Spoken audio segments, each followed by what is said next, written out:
අවාරයේ සවුනල කන්ද කියන්නේ මනුෂ්‍යයන්ට අයිති දැනක් නෙවෙයි. ඒක අයිති නොපෙනෙන ලෝකයට. අන්න මීදුමෙන් නැහුණු මහ රෑක මේ කැලේ මැද ඔයා තනි වුණොත් එයාට ඇහෙන්නේ මරණයේ හඬ විතරයි. හැබැයි මේ නිහඬතාවයේ බිඳගෙන කවුරුත් නැති මළුවේ එකපාරටම ගන්ටාරයක් නාද වෙන්න ගත්තොත් අවාරයේ සිරිපාදේ වැඩවල ඉන්න වන ජීවිනියදාරින්ට නම් මේක අලුත් දෙයක් නෙවෙයි. මස්ලේ තියෙන කිසිම මිනිස්සෙක් නැති. ඒ අඳුරු කන්ද මුතුනේ අතටත් මහ රැයට ගන්ටාර සද්ද ඇහෙනවා. මේක කතාවක් විතරක් නෙවෙයි. ඇත්ත. කවුරු හරි අදෘශ්‍යමාන බලවේගයක් මහ රැයට සිරිපාදේ පතුල වඳින්න එනවා. මේ ශබ්දය ඇසෙන වෙලාවට කැලේ ඉන්න සත්තු පවා එක පාටම ගල් ගහනවා. අද අපි පිය නගන්නේ විද්‍යාවටවත් උත්තර නැති ලංකාවේ භයානකම අභිරහස් හැංගුණු සිරිපාද අඩවියට සාදරයෙන් පිළිගන්නවා මේ අභිරහස් අඩවිය.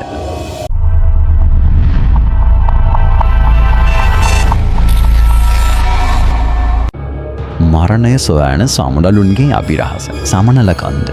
මේ නම් හැදෙන්නේ ලස්සන කතාවකින් උනත් ඒ කතාව පිටිපස්සේ තියෙන ලොකුම ලොකු ඛේදවාචකයක්. අවුරුද්දේ එක කාලයකට ලංකාවේ නන් දෙසින් යන කහපාට සමනලුන් ලක්ෂ ගණනක් එකම පේලියට මේ කන්ද හොයාගෙන යනවා. උන්ගේ අවසාන ඉලක්කය වෙන්නේ සිරිපා මලු. හැබැයි මේ ගමන උන්ගේ අවසාන ගමන. මේ පුංචි සත්තු තමන්ගේ ජීවිතයේ අවසාන තප්පර වෙනකම් පියාඹලා කන්දේ තද සීතලට අහුවෙලා කන්ද පාමුලම වැටලා මැරෙනවා. විද්‍යාඥයෝ කියන්නේ මේක උන්ගේ සංක්‍රමණික පුරුද්දක් කියලා. හැබැයි උන් හරියටම මේ කන්ද තෝරගත්තේ ඇයි? උන් දැනම මරණයට පියාඹන්නේ ඇයි? ජනප්‍රවාදයේ මේ සමනලුන් කියන්නේ අතීතයේ මේ කන්දේ භාවනා කරපු ඒත් මාර්ගඵල ලබා ගැනීමට නොහැකි වූ තවුසන් කියලා. ඒ තවුසන්ගේ ආත්ම අදටත් සමනලුන් වෙලා Tamanගේ විමුක්තිය සොයාගෙන දැමිනෙනවා. මේ සමූහ මරාගෙන මැරීම පිටිපස්සේ තියෙන්නේ විද්‍යාවටත් අහුවෙන්නේ නැති කර්මයේ අපිරහසක්. මීදුමටම ජීවි යන රහතන් වහන්සේලා කැලේ මැදදී පාර වැරදිලා මරණයේ බිය දැනෙන මොහොතක සමහර වන්දනා කරනට අමුතුම රූපයක් මුණ ගැහෙනවා. ඒ තමයි කහසිවුරක් පොරවාගත්ත මහලු ස්වාමීන් වහන්සේ නම. උන්වහන්සේ මොකුත්ම කතා කරන්නේ නැහැ. ඇස් දෙක බිම බලාගෙන නිහඬවම පාර පින්නනවා විතරයි. හැබැයි නිවැරදි පාරට ආවට පස්සේ ආපහු හැරලා බලද්දී එතන කිසිම කෙනෙක් නැහැ. පිය සටහනක්වත් ඉතුරු කරන්නේ නැතුව ඒ රූපේ මීදුමටම දිය වෙලා යනවා. මහරාවනාථ බාන සමනල කියන්න මිසුන්ට යන්න තියා හිතන්නවත් බැරි තරම් භයානක කැලෑ.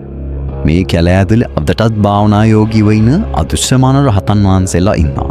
ඒ අය මිනිස්යන්ට ඇහැට පේන්නේ ඒ අයට ඕන වුණොත් විතරයි.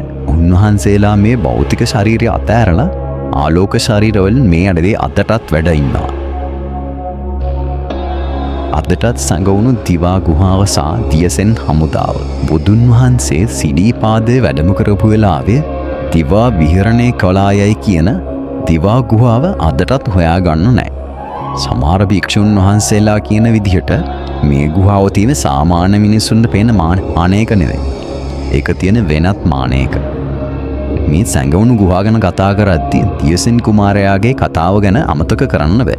ඒ රත්න පාරේ තියෙන සමහර ගල් ගුහා අසලට ගියපු ගවේෂකයන්ට අත්දින ලැබුණ හිතා ගන්නවත් බැරි දේවල්. ඒ ගුහා අසලට ඇදී ලොකු කරකැවිල්ලක් එක සිහිය නැතින ස්වභාවයක් එනවා. ඒ විතරක් නෙවෙයි. මහා රැයට මේ ගුහා ඇතුලෙන් අශ්වකුර සහ ආයුධ ගැටෙන සද්ද ඇහෙනවා කියලා සාක්ෂි තියෙනවා. මේ ලෑස්ති තියෙන්නේ අවුරුදු දහස් ගණනක් තිස්සේ සිරිපාදේ අඩවිය සංගවිලා ඉන දියසෙන් කුමාරයාගේ ආගමනයට. මේ සංගවුණු දොරටුවෙන් එහා තියෙන්නේ අපි මේ දකින ලෝකය නෙවෙයි. භෞතික ලෝකයෙන් නීති කැඩෙන සිරිපාදේ කියන්නේ භෞතික ලෝකයේ නීති වැඩ කරන්නේ නැති තැන. කන්ද පාමුවට මහා වර්ෂාවක් තියෙද්දි සිරිපා මළුවට එක වැහි බිඳුවක්වත් නැති අවස්ථා තියෙනවා. ඉරසේවේදී කන්දේ හැඩේ මොකක් වුණත් පහළට වලාකුළු මත රැටෙන්නේ නිවැරදිම සමපාද ත්‍රිකෝණයක සෙවණැල්ල. ඒක විද්‍යාවෙන් තමයි පැහැදිලි කරන්න බෑ. ඊටත් වඩා පුදුම දේ තමයි සිරිපා පතුල. ඉතිහාසයේ මේ පතුල දැකපු විවිධ දේශාටකයන් ලියලා තියෙන විදිහට මේ පතුල ප්‍රමාණයෙන් වෙනස්. සමහරු කියනවා ඒ සිරිපා පතුල තමන්ගේ කර්මයට අනුව ප්‍රමාණය වෙනස් වෙනවා කියලා. ඒ වගේම අවාරයට කැලේ මැදින් නම නමුතුම දිව්‍යමය මල් සුවඳ. මේ හැම දෙයක්ම අපිට මතක් කර දෙන්නේ එක දේ. අපි මේ අඩවිය ගැන දන්න දෙය හරිම පොඩි දෙයක්.